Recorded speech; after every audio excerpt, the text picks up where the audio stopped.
What do you get when you take 3 pro wakeboarders? 4 pro surfers, put them together on a boat for 8 days in the Caribbean islands. To ride, dive, surf some of the most pristine waters in the world? We're not quite sure, but that's what we're here to find out. Fuel TV presents Mission Boop Boop Caribbean.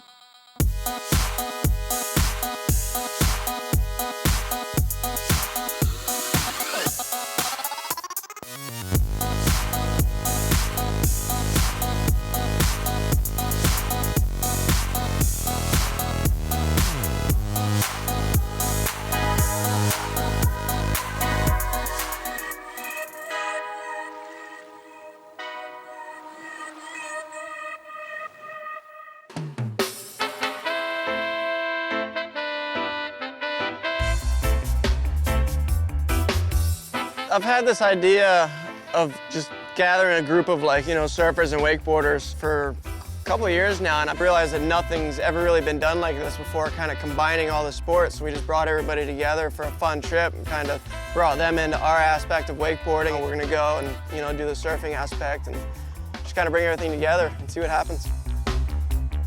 The crew for this trip ended up being myself, JD Webb, Parks Bonifay for the wakeboarders, and then the surfers ended up being Alec Parker, Ben Bourgeois, Alex Gray, and Shane Magnuson.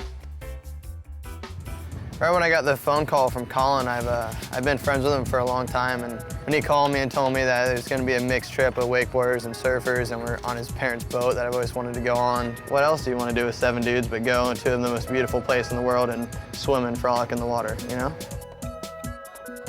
It's pretty much a no-brainer for me because I'd been out here before and I know how nice it is. And then just the mixed crew too, with wakeboarding and surfing, and to be a part of that's pretty cool. I don't really think there's been too many boat trips to where wakeboarders and surfers can kind of go out there and we get out there behind the boat, and then they get out there and actually wakeboard for the first time and see what it's like, and then we get to get out there and make asses of ourselves and how good we think we can surf, which really isn't that good. Originally, I was lined up to go to a WQS contest. Finally, I read the last email and saw that there was diving, surfing, and wakeboarding. And I got fined for pulling out of the contest late just because I was so stoked and had the vision of how good that trip could be. Plan for this trip is to fly into St. Thomas, where my parents' boat's based out of. And basically, depending on the wind and the waves and the swells, we're just gonna head out, we're gonna dive, we're gonna surf, and we're gonna wakeboard. Hi everybody, my name is Stormy Harrington. I'm a captain of the Tiki 14. I'm a dive master and owner of the vessel. It's an 80-foot trawler. We do surf trips, dive trips, and whatever kind of trips. I've got my whole family in the operation. I got my 2 sons. I got one is a professional wakeboarder. My other son is a very good surfer. My wife surfs a bit, and she loves to cook. Everything we do here on this commercial and charter area is things that I actually love to do, and I can't complain. I don't even figure it's work.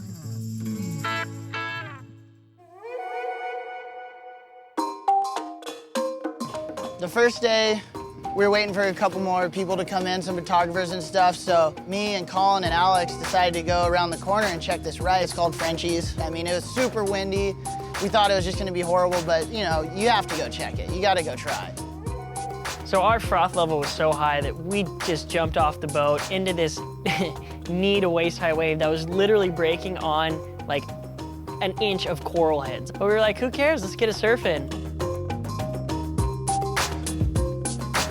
And Collin, I was so surprised because I knew that he was a wakeboarder. He went down the line on his first wave and goes boom and pops in air, and I'm all, oh my God, who is this guy? And Shane and I are looking at each other, I'm all, dude, this guy rips.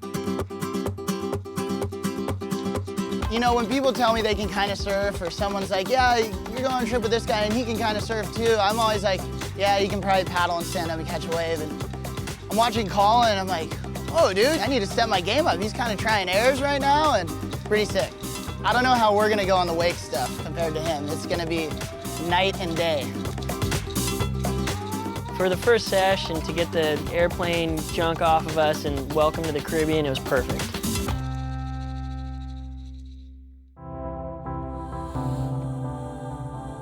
When I heard that this, the Tiki was also a dive charter, I freaked out. That's one of my other passions aside from surfing. I mean, when I get stressed out dealing with surf stuff or team managers or whatever, I go dive, it takes my mind off of everything. It's like therapy underwater. It's awesome. I don't have gloves, and I'm just learning how to scuba, so I'm not going to catch anything. But wouldn't mind seeing just some lobsters or something cruising around.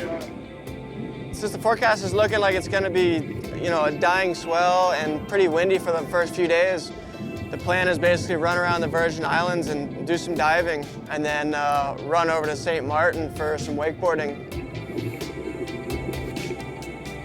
I've never really dove before. Me and JD just got certified right before we got on the trip. To breathe underwater and get to explore with everyone down there and just cruising, it's insane, man. And for me, it was my first time really ever diving out in the open ocean, so it was a little intense. You're always trying to think of everything you learned back in school just to figure out, okay, I gotta do this and do that so I don't die. Some of the clearest, bluest water ever. I look around, the wakeboarders, surfers, everyone's just like doing flips down there because they're just so stoked. And I was like, man, this crew is unbelievable. If you guys are this stoked and this is all we're doing, this is amazing. Sure enough, we round the corner and here come the antennas. And it's like, oh my gosh, there really are lobster here. The average size in California is like a 3-inch shell. The average size here, they're like 5-6 pounds. They're like that. So it's just paradise. I grabbed the biggest lobster in my life. I think between all of us, by the end of the dives and the USVIs, we probably pulled over about 6 of them. And I was just lucky enough to get the biggest one, the 9-pounder, which then turned into the perfect ending of our dive side of the trip, which was Bev and Stormy cooking up a huge lobster feast. To the best crew I could have ever asked for and the biggest lobster I ever caught in my life, I love you all.